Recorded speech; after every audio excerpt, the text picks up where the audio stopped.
This episode is brought to you by the Disney Plus Hulu Max bundle with plans starting at just $16.99 a month. Stream the latest seasons of The Last of Us on Max, Andor on Disney Plus, and the final season of The Handmaid's Tale on Hulu. All of these and more streaming soon. Terms apply. Visit Disney Plus Hulu Max Bundle.com for more details. Ladies, you'll end up shopping for your guy's deodorant, right? So try Degree's Original Cool Rush. You see, last year, Degree changed the formula, and men were mad. One guy even started a petition. So Degree admitted they messed up and brought the Original Cool Rush scent back. It's clean, crisp, and actually smells like someone you want to cuddle. And it's in Walmart, Target, and other stores now for under $4. So toss one in your cart and find out why it's the best-selling men's antiperspirant for the last decade. Degree Cool Rush is back, and it smells like victory. In that cash talk, walk in the booth like Naomi on the catwalk, and tell them bitches whoop whoop from the Jaguar. It ain't even right though. Push me and I might go. She ain't getting money. I'm like, what the fuck the hype for? When them bitches bite flow, make my appetite go poof, gone. Voila, magic. Looking mad good just to pull up on them rampant. Welcome back to another episode of Unhinged and Immoral. I'm Mecca. And I'm Jamila, and I'm so happy to be here this morning. Great. That was so fake. I mean, yeah. Welcome. All right. Where do we start? What's going on? There's so many things going on. What a life we live. What a medium we experience in life. I think that being a lady, experiencing life, it just makes you think about all the things. I feel like I'm feeling all of my senses. You know, we are in a medium where we are experiencing joy through the movie Sinners. Shout out to Ryan Coogler and the whole cast and crew. Thought we were going to get into that later in the episode, but you just brought it on up. You know, I just had to say thank you for real artistry coming back. My God, it was very refreshing. And in the same week, we're experiencing chaos on TikTok yet again. It seems as though we only get about 4 business days of freedom on TikTok, and then there's something again, and it's just kind of a wave cycle, and it's quite interesting to witness. But hey. First, let me just say, I don't ever like to give Oakland niggas nothing, but Ryan, you did that. I never said that niggas from Oakland don't eat cat and they're not freaky deaky ass motherfuckers. I said that they not shit and they do be acting homeless sometimes. But there's a reason they're able to act homeless. Do you know what I'm saying? They're able to move in and act homeless because they be fucking good at eating cat. Yum, yum, yum, yum, yum. Right. Ask Cher. And, you know, I thought that was quite an interesting choice to add such intimacy and freak nastiness into that movie. Ryan, we see you. He said, eat that cat when it got a little twang to it. Shout out to his wife who is pregnant again. I know that's right. He don't get up off her. He don't get up off her. He stayed between them legs, child. Yeah, and she lets him. I Fresh know that's right, from sister. the gym. I said, oh, and if you ever have had a nigga try and get with you fresh from the gym. Men actually scare me, how sometimes they're not scared of anything. No, but you know what it is? Like, this is literally a primal, like, it's a pheromone thing. Yeah, like, animals. because when you work out your pheromones, and that's why men, like, you be like, oh, I'm sweaty. I was just exerting a whole bunch of energy. You'd be like, and let me just be the first to say, I don't like pheromones. You funky niggas. Keep that funky shit away from me. I don't know. I like when a nigga is like, stank? Musty? No, I don't want the nigga to stink. I like when if it's like, they still trying to be on me. I'm like, well, yes. Well, yes, you should want me off the bone at every point, every moment. Any given time. I'd be a little freaked out. I don't know. I'd be like, oh, nigga. But hey, if you want Can I go splash some water? What Perlene say? I got to freshen up. I walked here. Yeah. That was so, because like I said, that was so realistic. That was, you know what's so crazy? I wore that boho skirt to, we went to Leland House. They had this around the corner, one more again. It's a party or something. And that boho skirt, that's crazy that you brought that up because I thought of Perlene. Because by the end of the night, I was like, it's a little damp. Yo, Mecca, turn your gain down a little bit. Turn that shit down because she already excited. This bitch already excited. Screaming already. Talking about her damp puss. Bitch walking around moist. It wasn't even from being excited. It was because it's so humid and hot and I was walking around. That's what I said. Perlene said, I walked here. Relatable content. That's what I'm saying. You got a little thigh and, oh, girl. That twat gets, percolating and, you know what I'm saying? Listen. The heat and the humidity, the wind sometimes can't get up in there and cool her off and dry her. And dry it. Everything you be having that and underneath the titties and the look. Listen, don't act like you got to be aroused to have a little moistness down there. Hold on. We got crevices, creases, and folds. Things can get. This is the South. Moist. The South. I'm in the South, beloved. Wait, what Gigi say? You need them deodorants with the chemicals out here. I need that deodorant with as much aluminum and iodine or whatever the fuck else is in there, bitch. I need whatever the fuck embalming fluid y'all put in that motherfucker, bitch. I'm not finna walk around smelling like no goddamn gorilla. No. And my people old. I'm good for putting that now. You're not supposed to put the baby powder right up in your cooch no more. You don't want to get the cancer down there, but because baby, they was making cream pies with that powder and that puss back in the day, bitch. You want to hear something? One of my earliest memories. My grandmother, God rest her soul, we was getting ready for church and my mama was doing something and she was like getting ready watching me. And I can distinctly remember my grandma pulling up her girdle and then taking a thing of Johnson's and opening her panties. Bitch, the sound of that powder puff hitting the creases of that cooch. Our elders.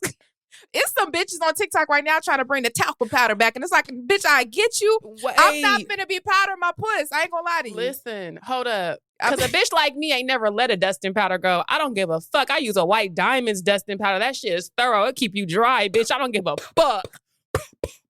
And you got to put it on underneath your clothes. I swear to God. Listen, I'm telling my secrets. Everybody be coming up to me like, Mecca, you smell so good. Oh my God, the allegations are correct. Oh, shit. You have to layer your scents. And Elizabeth Taylor ate that shit up, girl. Baby, that powder, baby, back in the day. And my grandma used to have that powder in the glass jar. You Jamila, hold on. I'm finna get up. I'm finna break the fourth wall right quick. I have to show y'all this.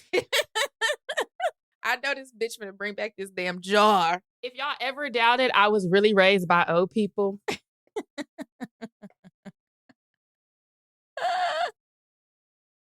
Powder.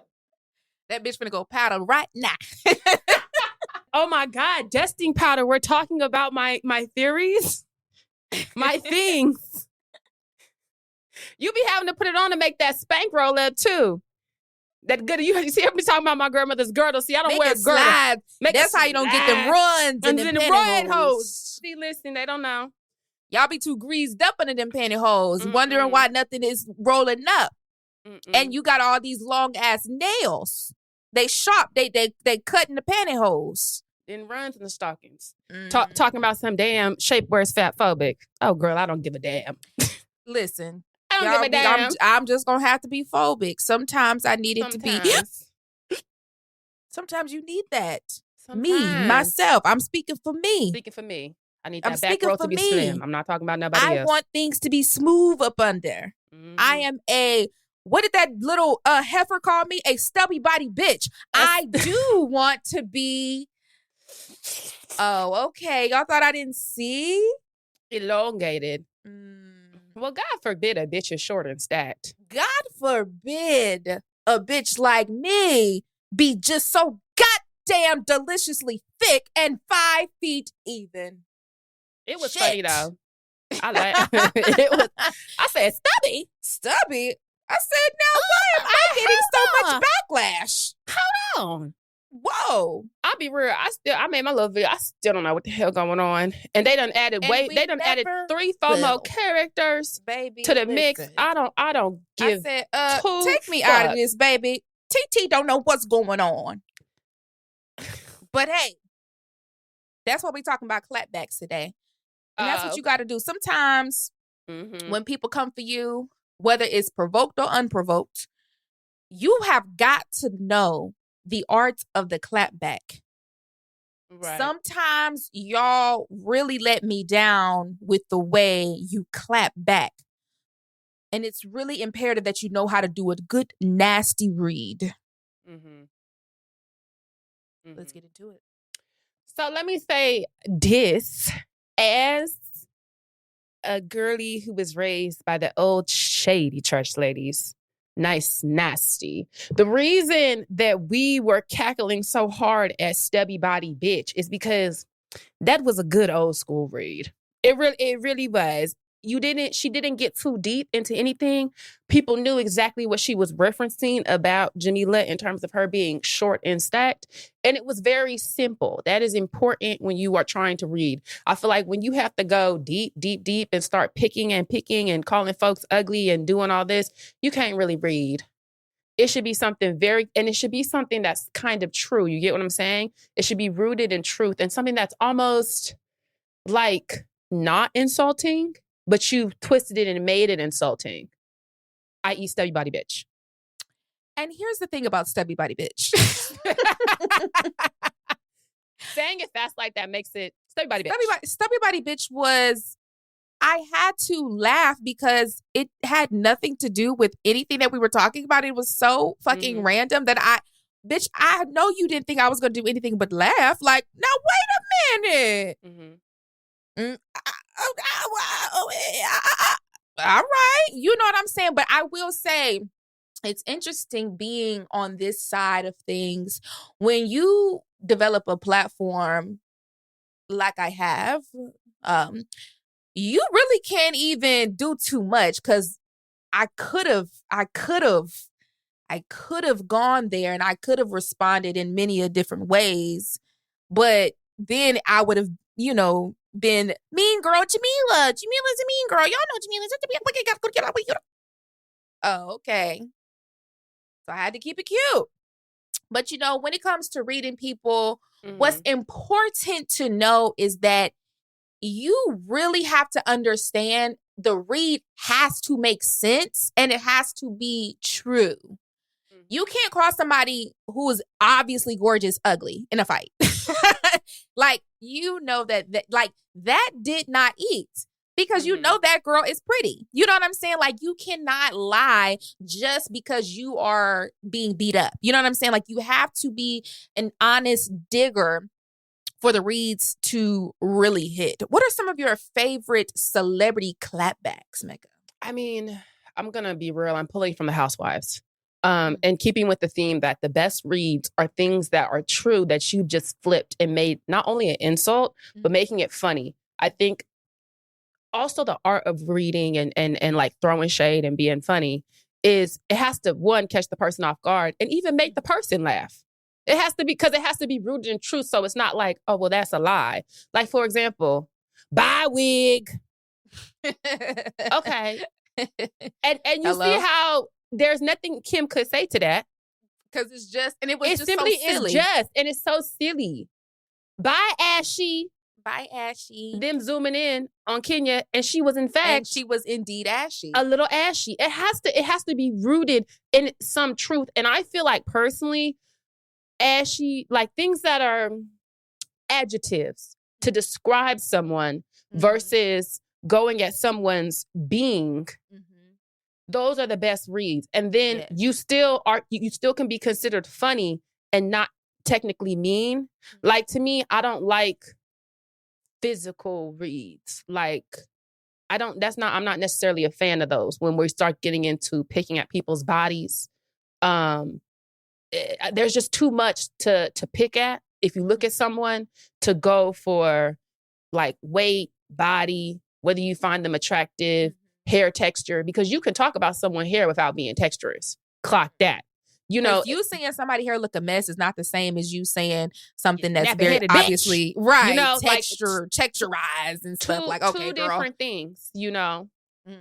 However, there comes a time where you have to dig for a bitch's character. When somebody has come for you, when somebody has really tried you, your character, they've come to your home and they've really gone there. Sometimes you have to reach deep down in you into that hateful bitch and read a bitch for filth to where she can't speak, i.e., let's go back to our Housewife Reads. Right. And see, while you were peddling through sperm banks, but nothing physical. It was not rooted in truth. Yeah. Because what? You don't know whether or not your baby daddy is going to be a child molester or a serial killer. Because what you will know is that he needed $10 for a medium-sized pizza so that you can have a kid. Now check that. Phaedra Sometimes you have to go there.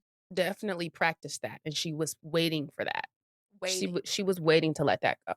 And executed it perfectly. And that's what's important. Sometimes you do have to read a bitch character because there was nothing that Kenya could say after that because, well, she was peddling through sperm banks. Zoomed in on her, she was like, and she looked away from, she was so mad. Seething. She was so mad. And the reason that read was so delicious because all of that actually happened. We're going to take a break. Have you ever woken up with a crazy symptom like the itch you can't scratch, a swollen eye, random pain in your lower left neck, and immediately Googled that lump in your neck and thought it was a tumor and you was finna die? ZocDoc is a free app and website where you can search and compare high-quality in-network doctors and click to instantly book an appointment. Appointments made through ZocDoc can happen so fast, typically between 24 and 72 hours of booking. And you can even score same-day appointments. Y'all know I love the doctor, and I use it, and you should too. I found all my doctors on there. Stop putting off those doctor's appointments and go to ZocDoc.com/unhinged to find and instantly book a top-rated doctor today. That's ZocDoc.com/unhinged. Good night, itchy eyes. Good night, sudden sneeze. Good night to your symptoms of allergies. Xyzal is the allergy medicine you take before bed. It provides powerful relief while you rest your head. Not just all night, but all the next day. Xyzal keeps working, keeping allergies at bay. And without those annoying symptoms disturbing your rest, you can wake up the next morning feeling your absolute best. Remember, be wise all. Take Xyzal. At night. And we're back. Did you see this new episode? I haven't even watched it because a bitch like me got Peacock. I haven't seen the last two. I'm not caught up. Okay. They posted a clip from this past week, yesterday's episode, of Angela telling Britt, bitch, your mouth got miles on it. A nasty read. A callback to a couple of episodes ago. Yikes. You see? Ouch. It's just like things that are rooted in truth. Rooted in truth. Yeah. I didn't, well, let me say this. I did not like when Shamia told Angela she had a retro nose, but I did laugh. I mean, the reason it was funny is because that's not her natural nose. And I think that was like the small wiggle room you have. It's almost like laughing at somebody's botched BBL. It's like, bitch, that's not even how you're built. Like, you paid for some bullshit. So it's like, if you paid for a nose job that sucks, I feel like that's fair game. Now, to go for somebody's natural nose, I feel like that's not fair because it's like they can't help that. You can help, however, the nose you purchased. I feel like it was fair game. All is fair in love and hate. Well, I mean, true, because they keep bringing up Britt's nose job, and her nose job is beautiful. It looks great. You know what I'm saying? So it's like it's just bad on the inside because she can't breathe and speak properly, but on the outside, it looks wonderful. Yeah, very she tea. did that. There also comes a time when you are sparring. When you have to know when to let a bitch have it, actually. And I think that sometimes that's an underrated level of skill because sometimes a bitch is in the wrong. So you coming for them will actually make you look stupid when sometimes you can just let them have it. And at the end of the day, they will look stupid. I have a great example. During the MTV Music Award, Nicki Minaj called out Miley. And Miley, what's good? Yo, Miley, what's good? And you know what Miley said? Congratulations, Nicki. You know what? Miley ate that shit because, bitch, I don't even know what the fuck to say to you, bitch. I didn't even. Congratulations, Nicki. I don't even remember what had Miley said that caused her to do that. I don't remember exactly what she said, but I think it was during some type of interview or something, like a radio interview, and she mentioned Nicki in some type of way that was unfavorable. You know, around that time, Nicki was very sensitive. She was beefing with, you know, pretty much everybody right there. It was like a real high time. So I think Nicki was just sensitive.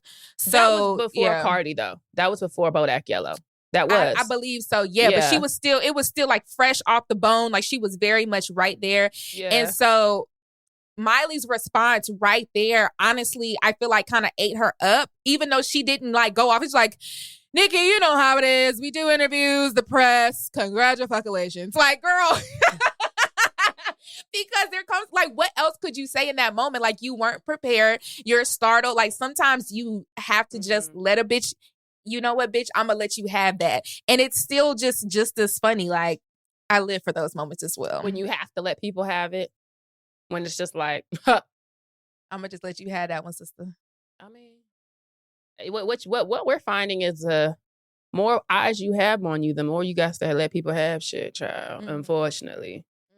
Unfortunately. And sometimes the art of the silence. Sometimes not addressing, not speaking is, that speaks volumes. Yeah. I won't even dignify this with a response. Yeah. This is beneath me. I can't even. You better go on, Claire Huxtable. Who's so good at it? Beyonce. Beyonce is Mother for a reason. Good at not responding to bullshit, and she literally she'll let you know she saw it, but it'll be in her art. Right, in the most simple, like, amazing ways. Because when she was pregnant with Blue and people were acting a fucking ass and making it seem like she was not really pregnant, she had a surrogate, all those kind of things, we didn't, for years after, when we finally get the behind the scenes documentary and she's showing her pregnant belly and she's talking about all these things, but not actually addressing the press, never actually talking directly to the press, talking to her fans, like, girl, fuck them. That's what I heard. Girl, fuck them. It's me and my beehive against the world. I don't give a fuck about nothing that nobody got to say. That is literally such a class act school of thought. You have to adopt the Beyonce, Giselle, Knowles Carter book of shutting the fuck up sometimes. And it's something that I unfortunately have had to learn the hard way. But I promise you, a bitch like me only got to learn what once. Sometimes you have to let a bitch have it. And you show them better than you can tell them, especially the bigger and larger you become. Because what the fuck do Beyonce look like arguing with a bitch online saying she underrated? But you know what that comes with? I think, you know, I said this. People don't consider you a real person with real feelings, who really looking at shit. And let me quote the icon Whitney Houston, that I literally always knew I was going to do something. Now, I did not know how I was going to be in the industry, but I knew I was going to be in the industry. And years ago when I was in high school, and this was around the time she died, one of her old assistants did an interview talking about in the 90s, around the point where her and Bobby Brown were kind of peak fucking up and doing this shit. There was always a bad tabloid story about them. It was always something unfavorable. And she wouldn't read it. And so after like a streak, I don't know if she was in Preacher's Wife. I don't know exactly what it was. But the assistant basically said she had performed and they had a good headline about her, like, oh, Whitney's back. Oh, she's so great, da-da-da. And the assistant tried to give it to her and be like, oh my God, Whitney, look. And she pushed it, she said, get that out my face. And she was so confused. She was like, what you mean? They always shitting talking you and now they saying something good. And Whitney said, I don't read that, because if I believe them when they say I'm good, I'm going to have to believe them when they say I'm bad. That has resonated with me. Between that and Beyonce talking about she don't read comments, baby. That's so real. And that's why a lot of, like, I think the way that, like, I've come off over the years in terms of, y'all was talking about me? Y'all don't like me? Well, I had no idea, because I legitimately do not go looking. Why would I go look up shit of people shit talking me? That's a really good point. And I think when things were kind of spawning originally with me, like months ago with the first big situation, somebody had made a comment. I made a video about it. And this kind of is relevant to that Whitney Houston quote. Somebody was like, oh, Jamila, they can never make me hate you. And I said, well, don't say that. Because I guarantee you they can. Actually, I don't want anybody to start to develop this like unhealthy relationship with anybody, because then I feel like you build up this platform, this pedestal for your faves, and it makes it harder for their quote unquote crash down. Mm-hmm. And so I think it's important for me to kind of disassociate from even comments like that. Like, I appreciate the love and support from all of my followers, like tenfold. And I try to make sure I'm only present in those comments, right? I want to acknowledge those comments. But at the same time, I try not to live in those comments and make those comments be validating for me. Because like you said, the same way that those comments can be validating, it can also validate those hate comments that are right under that one. So I try to just like almost disassociate myself from the comment section in a way and just think of it as literal conversation and not like a representation of who I am as a person, because these people don't know me, even when they think that I'm so amazing, so great. Like, they still don't know me because I'm so complex. We're all really like complex. We have really good attributes to ourselves and we have some really fucked up shitty ones. Like, we're people. And so I definitely think that that's real tea. Whitney ate that before she got up out of here. I tell you that shit up. I have kept that close to my heart. And I think that having read that and kept it close to me, it's really made me hone in on being grounded, and not only being grounded on who I am, but whose I am. So when it was said by someone with a very huge platform, they're just yappers. Pause. I'm a child of God. Hey, as are you. Okay. Hello. We are all made the same in his image. That's number one. But number two, I'm a person. I'm a daughter. I'm a sister. I'm a lover. I'm a friend. You know, I've been in a school. I've been out of school. I've been on the internet. I've been off the internet. I am a yapper. I'm also a tapper. I was a tap dancer for 18 years. You get what I'm saying? There are so many attributes about me. So to just try and say, oh, you're just that, you could never do that to me. And not have me take it seriously. And not shake me and make me feel like, oh, I'm just a yapper. Someone said I'm just a yapper. Yeah, I like to talk. My grandmother told me when I was 3, my mouth runs like a bell clapper. Been new. Okay. So that's all I feel like. And you could take this to whatever you're doing in life. Not just no internet shit, because when you're in corporate, when you're in that office with them white people and they're trying to make you feel like you don't know what the fuck you're talking about, when you're moving through the world and your friends might be trying to hate on you, or you got undercover haters around you and you know, no, this is what I'm about to do, or this is what I have to plan for my life, or this is my dream and this is how I make it happen. You have to have that confidence in yourself, first and foremost, to just be like, not everybody gonna agree with me all the time. Not everyone gonna be feeling me. Not everyone gonna be shaking what I'm shaking. But you can't shake me. Come on, Reverend. Yeah, she got that church dress on. She had to tap in. Wait, I was gonna say I wore this to church yesterday. First of all, I got a phone call to go to church yesterday. And I really wasn't planning. I got a little phone call like, take your ass to church. And I was like, you know what? Let me take my ass to church. And then I wore this and I hadn't hung it back up. I was like, let me go, since Jamila was in here in the milkmaid dress last week. I went to Blueprint. They said that's the influencer church. He did a good little sermon too.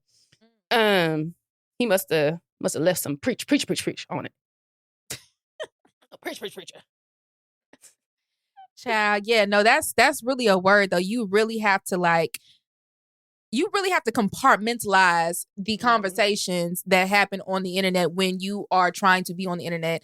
And of course, like you said, this can really apply everywhere, but it can definitely get to a point where you're like, damn, like, I am really, like, people are really creating narratives. Like, when I tell you creating, baby, cultivating narratives about you that don't even have a base, it will never even make sense. And you will drive yourself fucking crazy trying to understand where the fuck they came up with that shit. But you know, people do that. Like, fuck it. Not just on the internet, girl. And I think that is the, you hear about people doing this, but it's like, you don't have the actual proof. Yes. Like you, if you got not just older parents, but parents who are socially aware. Older parents tend to be a little bit more socially in tune. Be like, that girl don't like you because of X, Y, Z. And it'd be some shit that don't got nothing like, why wouldn't she like me because of that? Because she don't like you because of X, Y, and Z. You're like, Mama, that's my friend. No, she don't like you because of X, Y, and Z. And you'd be like, what the fuck are you talking about? What happens? A year or two later, you and your friend done fell out, and you find and you're seeing it's because of X, Y, Z, what your mama said. And then you see it in real time on the internet, and you be seeing people spit in there like, hold up, I ain't never said that. But you know, that happens in real life all the time. It's a skill. Once you really learn the art of, that ain't got nothing to do with me. Because your perception of me really don't got shit to do with me. That's you. That's you and your perception. That ain't me and mine. That ain't me and my reality. If you don't know me personally, I'm not finna take it personal. Hello? If you don't have my number, why would I care? I mean, that's what it comes down to. And even with, you know, the video I made yesterday and what seems to be going on, having friends on the internet is very fickle. I think this past week we've seen several situations in terms of an old friend coming out, but, you know, two internet personalities beefing, then somebody old friend coming out and trying to add chaos and bullshit and getting, it's been a lot. And so between the two examples, it just goes to show you, people will switch up at any point in time. You got to have some discernment about yourself. And that's a general statement, full stop, even when you don't have eyes on you. But I feel like when you have eyes on you, it definitely revs up. It's imperative that you have some discernment about you. When there is a power to be like, I know, this is a funny example, but why was it so salacious that baby girl said, my ex was cheating on me and I found Mecca nudes in my phone? That happens to bitches every day. That happened to me. But because it was Mecca, now it's a moment. You know what I'm saying? You have to really keep your head on a swivel when it comes to just, who do I want in my space? Who am I going to trust with my energy and to show myself to? And I just started the Matriarch. I'm reading Miss Tina book. And that is definitely one of the themes. Maybe that circle, it should always be tight. But in other situations, it's imperative it gets tighter. Like a booty hole. Clench. Come on now. Girl. You to clench it on there. We're going to take a break. This episode is brought to you by Netflix. 3 couples, 4 vacations, a lot to unpack. Watch The 4 Seasons, a new series starring comedy favorites Tina Fey, Steve Carell, Will Forte, Coleman Domingo, and more in a hilarious and heartfelt love letter to long-term relationships. Based on the original Alan Alda film. Watch The 4 Seasons, streaming now only on Netflix. Hey guys, finding the perfect gift for the food lover in your life is easy, thanks to Goldbelly. Goldbelly ships America's most iconic foods, straight from world-famous restaurants right to your door. So if you want to treat someone to Joe's Stone Crab from Miami, Franklin Barbecue from Texas, or desserts from famous foodies like Ina Garten or Martha Stewart, Goldbelly has you covered, with free shipping anywhere in the country. Just go to goldbelly.com and for a limited time, get 20% off your first order with promo code GIFT. That's promo code GIFT. And we're back. Speaking of Miss Tina Knowles, I'm so excited to actually read her book. I'm not a huge reader. I've been, but see that won't work for me either. Listen, someone like me, I have an extreme level of ADHD that I think that I've created a new level of ADHD. I don't know all the levels in the spectrums, but if I think I have a different level because I've tried different things and it's very, very difficult for me to focus on one thing at a time. An audiobook, bitch, I will have an audiobook playing. Next thing I know, I'm trying to play music with it. Now those two, you know what I'm saying? I can't, it's really hard for me to focus. But I do want to get her book and read it just because, I mean, it's Mama Tina. I would love to know what all of that is like, because when you talk about being a matriarch and what that really is, I think that that's really important for us as new generation, new generational women and new generational mothers and things like that. Because getting older. Exactly. The art of being a matriarch is very important because it's different than just being a mom, right? Mm-hmm. Being a mom, you are focused on your child and your child alone. Being a matriarch is this idea of creating community centered around you being a caretaker for the community and you allowing yourself to be open as a means of wisdom and encouragement and love and support and community. We really need to tap into our matriarchal spirits. And you don't necessarily have to have children to be a matriarch of your community as well. You know what's crazy? So what made me get the book was I kept hearing the little audio inserts and obviously watching her press run for it. I was like, I need to read this.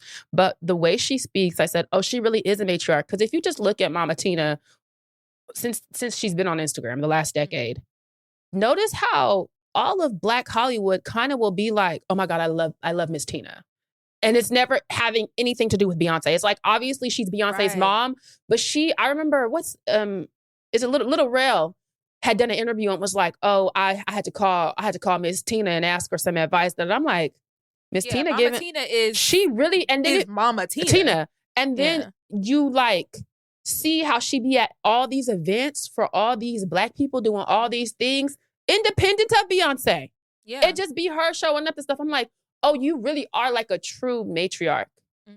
And my mom's mom, my grandmother, I was talking about, Miss Powder Queen, she was very much like that. I remember growing up, her funeral was so big. Everyone came. She was a deaconess in the church. Like, she was just very well liked, very well loved. Even people who my mom, like, oh, I ain't never liked her, but she always called her mama. And then it made my mom have that attitude, like, that's my mama. And I was wondering, having a grandmother who seems to be very much like Mama Tina, I wonder if that's how Beyonce Solange be feeling like, girl, that is my mama. Sure. I was gonna say, I'm sure that was definitely how everyone viewed my grandmother, my mom's mom. Mm-hmm. And it wasn't until she passed that it really, really connected to me just how integral she was to our entire family. Because you have to think, with my grandmother, she was the oldest of her siblings. So she practically raised all of her younger siblings.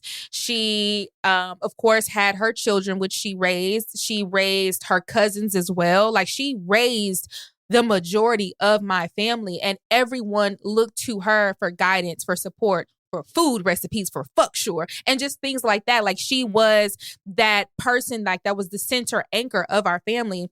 And seeing how her passing kind of almost altered us as a family, because it was like, well, that was our anchor. And I knew then when she passed that things were going to change, because things had already started to shift as everybody started to branch out and leave and kind of just do their own thing. But now that she's gone, there's nothing there keeping us together. And it's now our opportunity and our job to kind of take over. And that's something that I said at my other grandmother's funeral, my dad's mom. It's now time for us to transition as our elders transition on to the afterlife and to be in the spiritual realm.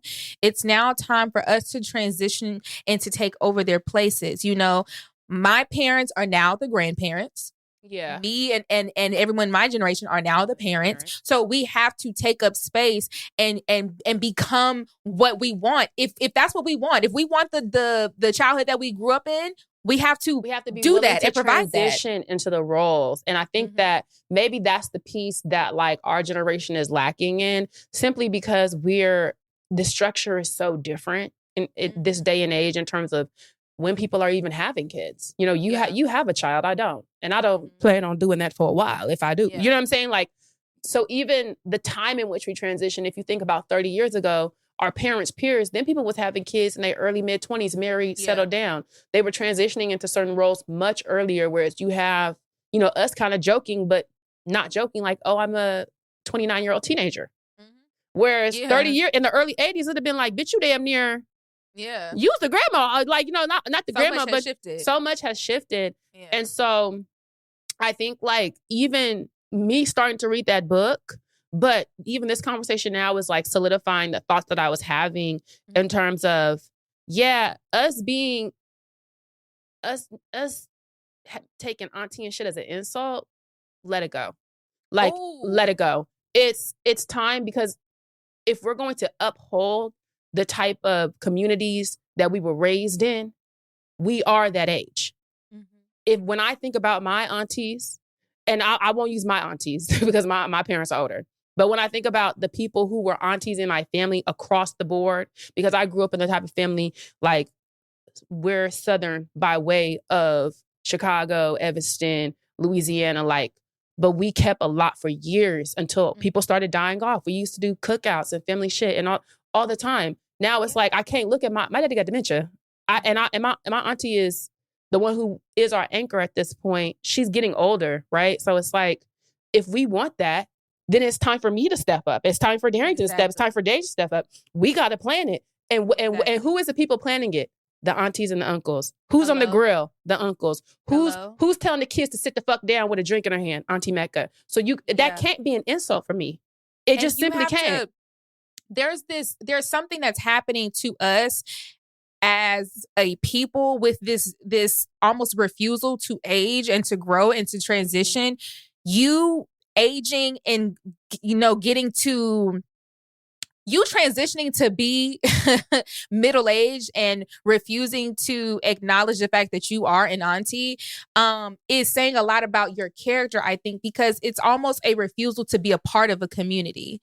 People looking at you and wanting to call you auntie is always going to be a compliment, even when they try to do it as a dig. I'm 28, almost 29 years old.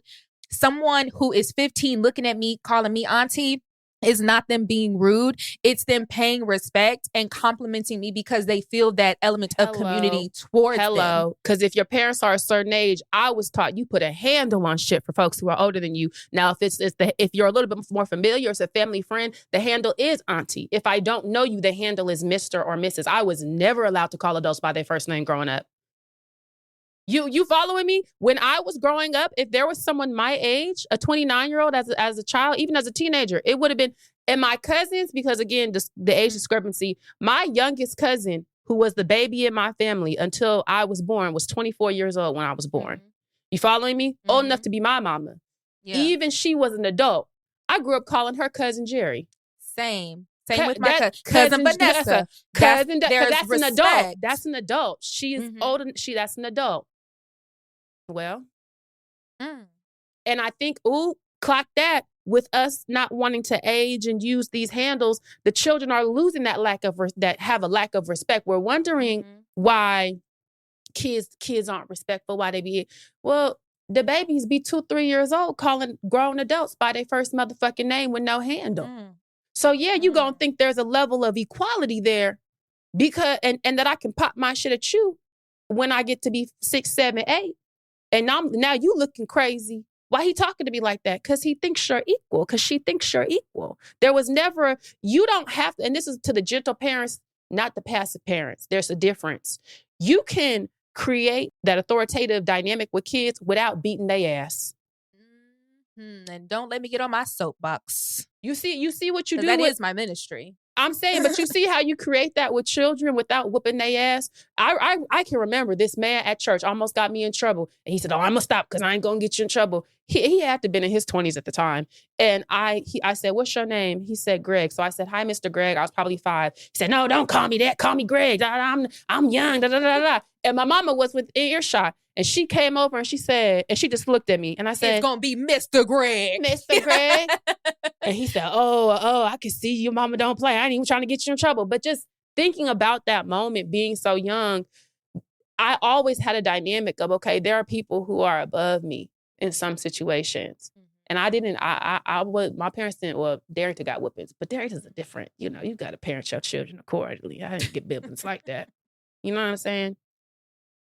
I also think there is a dynamic that happens with these adults that don't respect people who are younger than them. And so it's interesting because there's always a pipeline, right? It's always the people who don't respect young adults and children, teenagers, what have you, who also end up having that nasty spirit, but also want to have all this respect back. You want all this respect from people who are younger than you, but you're disrespectful to young people. You expect to just have this respect given to you, but you're not willing to give it. I have always felt like respect is earned no matter your age. You don't just talk to young people any kind of way because they're younger than you. The proper way to teach respect and honor is to do that to other people. There are adults in my family who I don't give a fuck about, and I don't respect them because they were never respectful to me as a child, and they talk down to me as a child. But there are adults in my family who I hold to the highest respect and highest regard because they always showed me love.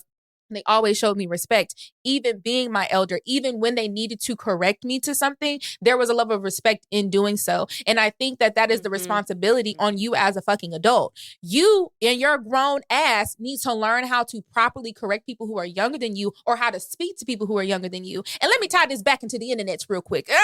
Oh. Huh? As our good sis Dominique says, huh? Huh? Yeah. When you are engaging with people on the internet, be mindful of their age. Why are you 50 arguing with a 20-year-old? Ooh.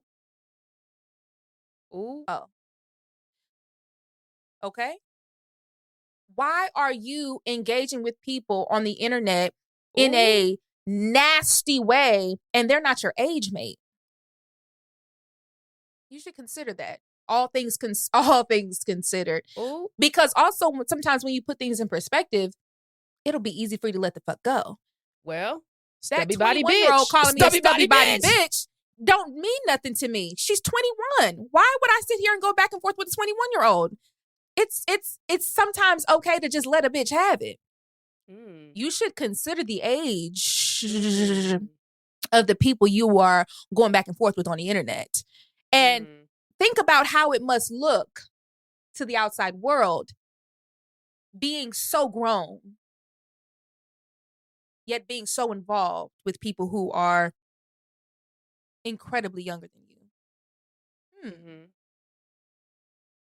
Well, I'm just thinking about how I was raised, and I just remember that was never the case. I don't ever remember my grandma arguing with a child. I just okay. You know, and the thing here is, I think there's age appropriate mess at all levels. Absolutely. Which is why when I was younger, something like Bad Girls Club, I ate that shit up. I watched Atlanta Housewives with my mama. You get what I'm saying? Now, something like Baddies, I don't watch that shit. I don't watch that shit. I watch the Housewives by myself, you know? And then you got people who like, I don't want to watch that shit at all. But why does the Housewives work? And I think that this is the formula that Bravo Andy, why he was so genius for this. He got a whole bunch of middle-aged bitches because the thing is middle-aged women still have disagreements and still do want to go back and forth. But the reason bitches be looking so crazy on Love and Hip Hop is because you 35, Mimi Jocelyn 22. You see what I'm saying? You got a 20. Hey, maid. Well, yes. Because that's exactly what you would say at 22 in that situation. The reason all the housewives eat so much is because these are women who are 30. And when they started bringing in young bitches like Portia, they was 30. They wasn't really young bitches. They was right.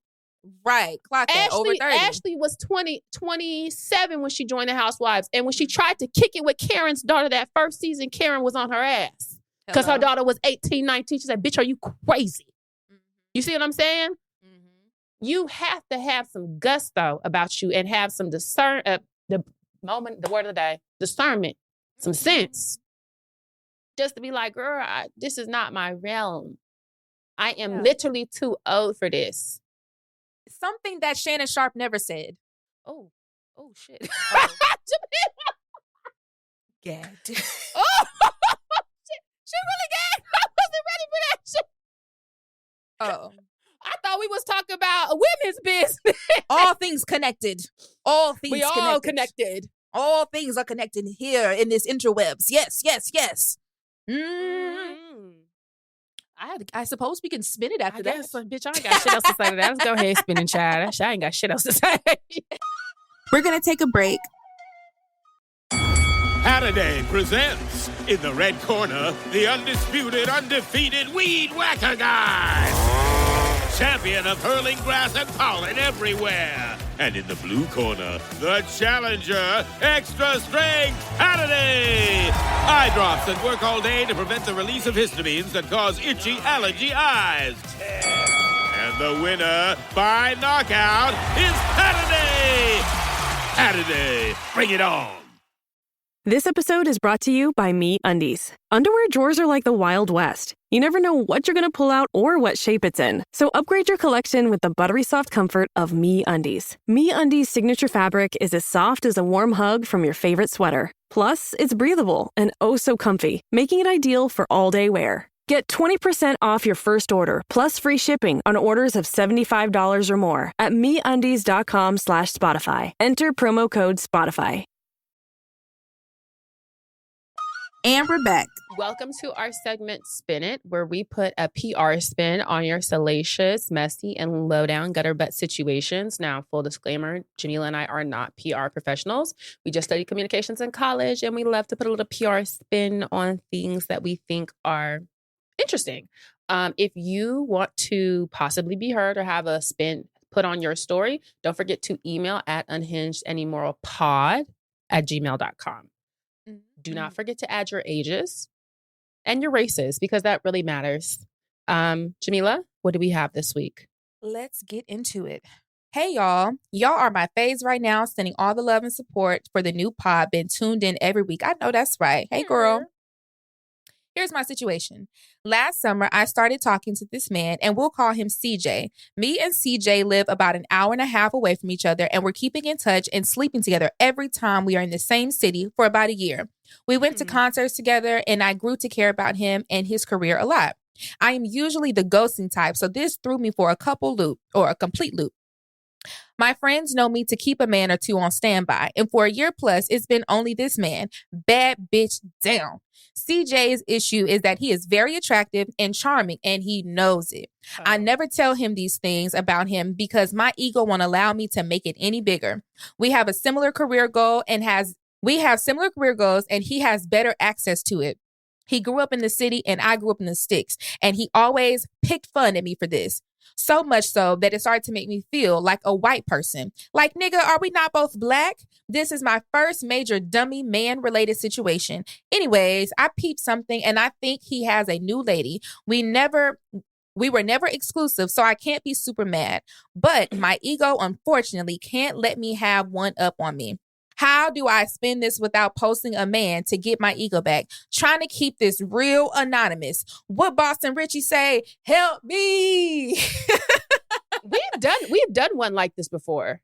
Mm-hmm. Y'all all be in the same situation. I was going to say, we've done where she was talking about she didn't want to post. Yeah. Well, she didn't want to post to look thirsty. Girl,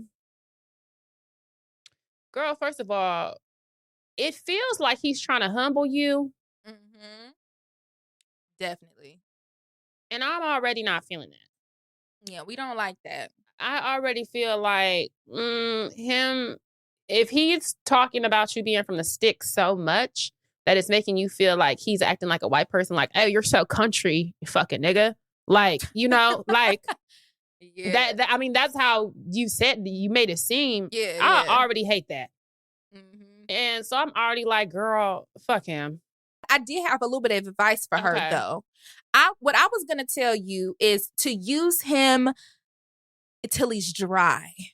Because a nigga who's trying to humble you, you simply got to humble that nigga right the fuck back. So what I will say is, you say he got a lot of resources. Use them motherfucking resources, bitch. I need you to play coy. I need you to play your role, bitch. You know what I'm saying? I need you to use him to get to where you need to be in your career. Because I guarantee you, if I know you like I know you, black women's forever, snow bunnies. I know for a fact you will be able to do better than him in his career, because we're just talking off of straight statistics. Black women typically have more education and they typically do better in the workplace. So I think that you'll be able to do a little bit more than him. So use his resources to get above him in that career field. Then say, fuck that nigga. But of course, along the way, as we say in every Spin It, get you some more niggas. Get you some more niggas.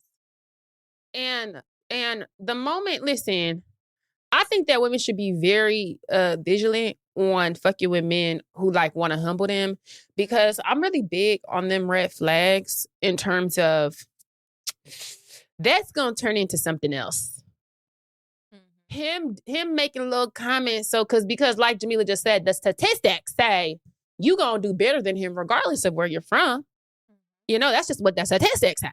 I don't know your work ethic or anything, but you being from the sticks, well, it seems like you already doing better than him because he started 10 steps ahead and y'all are at the same place. So now what? You're going to keep doing you and you're going to get 10 steps, 20 steps, 30 steps further than him.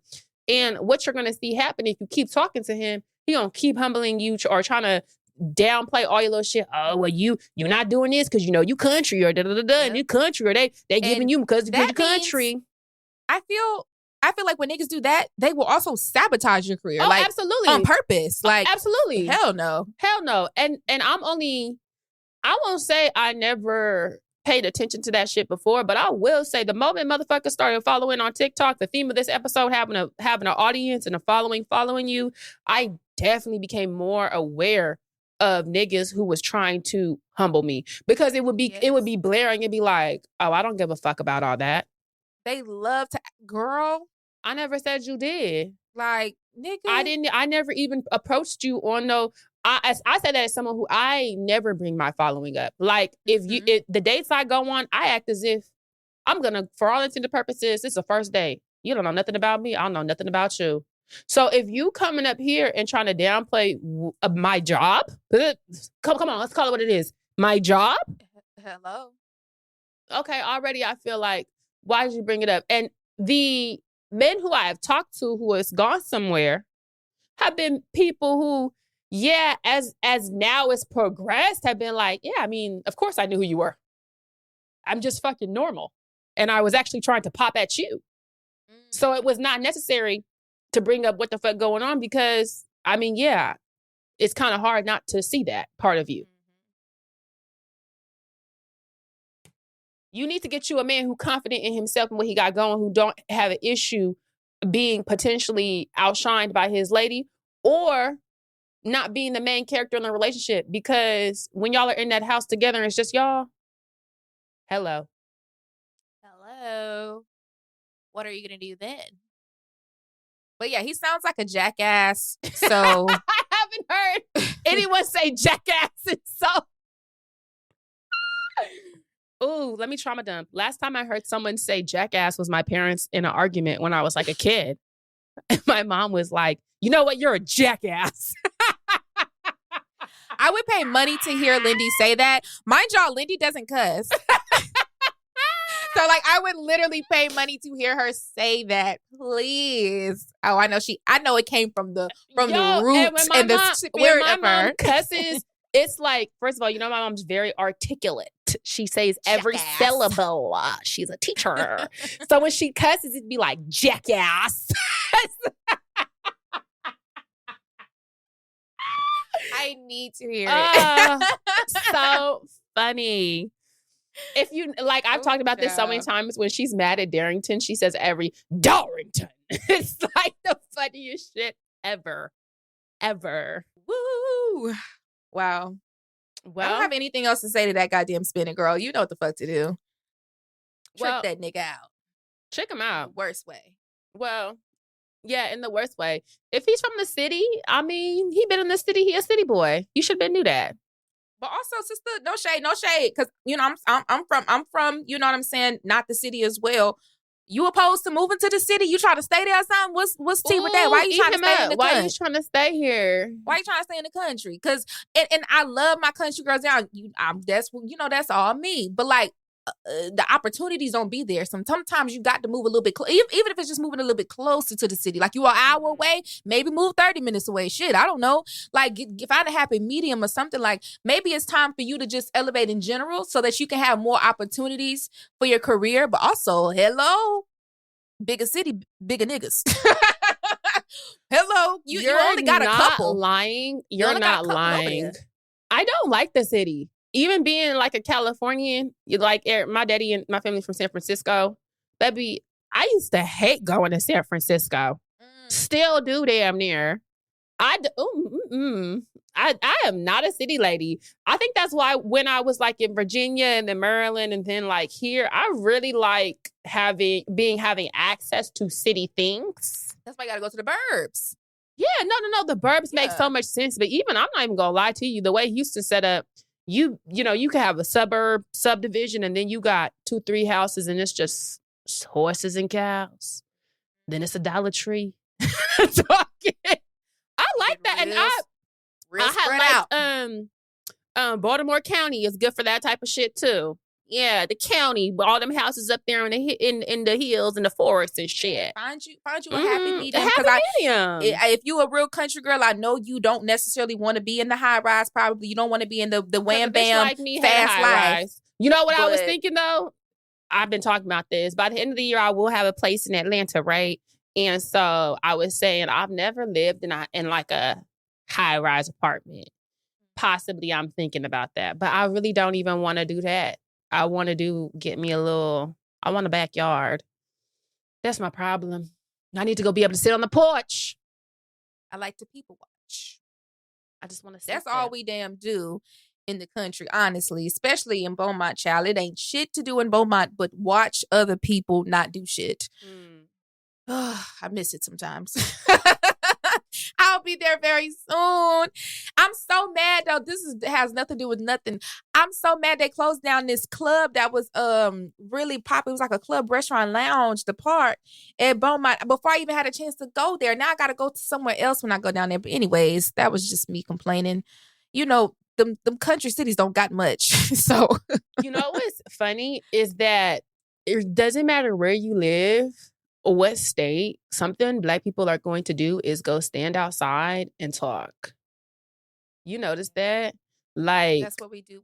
Because we are community-based people.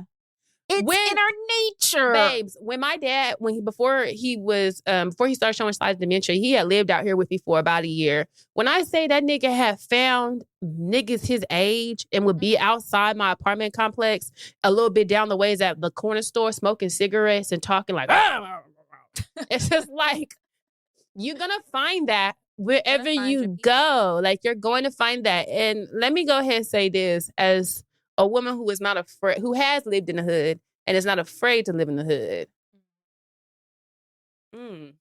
They're not going to like what I have to say. Some of the strongest community ties are still very much in the hood because the hood still runs with, how do I explain this? I used to stay in Sunnyside, here in Houston, and Sunnyside is known as the hood. Now, I lived in a quieter part of Sunnyside. It was only older people on my cul-de-sac who had clearly lived there for 30, 40 years. But a block over, it did get a little ratchet. But I will say there was like, what is this? Like not a way it ran. They didn't bring no bullshit to the blocks that wasn't on no bullshit. You know what I'm saying?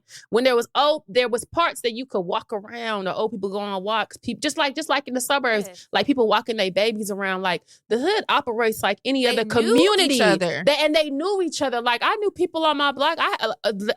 Not last Easter, I had a Easter egg hunt for the kids in my neighborhood. I let them run all through my house and backyard because I had been living in that cul-de-sac in Sunnyside for 2-3 years. And when I would go out there, because my house got robbed like within our first week of living there. And after that, my neighbors became very, like they would watch my house. They picked up that it was just me and little moms at the time. So they became very like, I felt in that Sunnyside, Hiram Clark line, I had me a good community over there. Y'all could never our weekly rant, our weekly statement of bringing back community. You will never make me hate the hood because the hood be having the strongest community because they know it be bullshit going on over there sometime. So they be like, and don't bring that bullshit over here.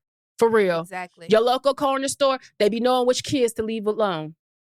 I remember I had one homeless man. Used to give him money and food sometime. He saw little moms walking home and had scared the shit out of her. And I said, well, and I went up to him later. I said, you can't be running down on my child like that, though. You scared. He's like, oh, I'm sorry. Because, she took the bus home. And she walking through the neighborhood. And he, but a strange man trying to talk to you, yeah, you going to run your ass home. And but by the time she hit our corner, and then them old people was sitting on their porches, she felt comfortable now. And what did he do? Left her alone. Chill the fuck out because it's other adults over here. Exactly. But that's also why planting roots is important. Just to kind of tie back the conversation we were having earlier about, transitioning into being those elders and those matriarchs of our family and our community. Planting roots is important. I know our generation is really keen on moving around, right? Getting a home, but then moving and then moving again and then switching cities. And I understand where it comes from. And I'm not necessarily saying what we are doing is a bad thing, because I understand that we are exposed to way different opportunities than our grandparents and so on. But we still do need to start learning how to plant roots within this new cycle of life and opportunities. We need to learn how to plant roots, because planting roots is the foundation of creating that community in the area that you're in. Because if you're constantly moving around, you're never going to have a central home, right? Like, where are your children coming back to? Where are your grandchildren coming back to? Like, being able to go to my grandparents' home where my dad was raised, like, that is really important to us. There's history that's in that house, like all of those things that stay there, versus even we can look at my parents. We moved a lot because of just things that happened. And I always think about, dang, I wish I had access to our first home in Texas, but it's sold now. That's no longer our family home. Of course, we now have our family home in Georgia that's been in our family for a while, but there's still just a disconnect when you move a whole lot. So it's like, we have to learn how to start figuring out how to plant roots, and what does that look like now for our generation? Because it's going to look different. Maybe we can use the internet to our advantage to kind of create that community element. I don't know. It's just something that we have to start discussing with each other and figuring out, like, you should know where all your friends are going to live. And maybe that can also be something that you use to figure out where you're going to live. I don't think that's weird. I mean, everyone knows all my people have moved to Houston. And when our team was like, hey, we need you in Atlanta on a little bit more basis, what was my thing? I was like, I'm definitely willing to get me a little apartment in Atlanta, but my home base is Houston. I have created a really strong community here. I like the city. I can move around the city. They treat me very well in this city. And I've done the work in planting the roots here that I don't want to uproot the roots I've planted. And since so many of my people have moved to Houston, who happen to now be having children and moving in and taking partners, it's like, oh, this is where everyone's going to very much end up. Like, this is where, and the community I've built in terms of like the people who support me, the people who, when I'm out of town, when I'm in Atlanta, who gonna watch Flex? Well, the people I rely on here in Houston watch Flex. Like, that's important to me. And I get it's not, everyone act like they loners. Oh, I don't get, because community can be an inconvenience at times, because you're going to be asked to do stuff. But I very much care about that. Yeah.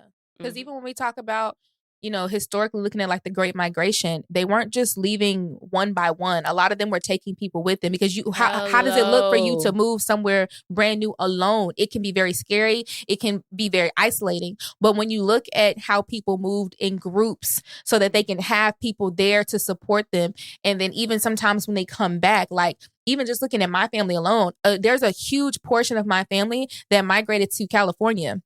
And that have actual roots planted in California, both in Southern California and Northern California. And then there were generations of family born out of that, out of that migration in and of itself. And it's like, you have to learn how to plant those seeds. But also, what's important that I think that they did was they still have those ties back home as well. Right? Like, even though there's generations out there in California, they still have those ties in community in Beaumont, Texas as well. No, that's definitely important. I will say my whole branch, my grandmother, all her siblings ended up in California, ended up on the same block in San Francisco. And my dad's side of the family is one of those families like, we don't have friends because we got cousins. But when I think about how they was really raised, my grandmother and my aunt and the other older sibling went out there to the point, and then, it was 13 of them, to the point where then they moved Big Mama and my Aunt Baby, the baby sister, to they were the last ones to come. And then they all ended up on the same block. They all had kids. All the kids, they go, da, da, da, da, da. And now if you're a Pearson and you're rooted in San Francisco, but now migrated throughout the greater Northern California area, it's very easy to find. Bitch, I done fucked around and found family members on TikTok who have just seen me and been like, seen a picture of me posting my grandmother's like, oh, that is my great aunt, because I've seen her picture in my granddaddy house. Oh, that's not surprising because I know I have a huge family. Like, and to your point, people really stay places and plant roots and become very to the northern and southern California, and but you all want to remain connected. We're gonna take a break. Did you know that parents rank financial literacy as the #1 most difficult life skill to teach? Meet Greenlight, the debit card and money app for families. With Greenlight, you can send money to kids quickly, set up chores, automate allowance, and keep an eye on your kids' spending with real-time notifications. Kids learn to earn, save, and spend wisely, and parents can rest easy knowing their kids are learning about money with guardrails in place. Try Greenlight risk-free today at greenlight.com/Spotify. This episode is brought to you by LifeLock.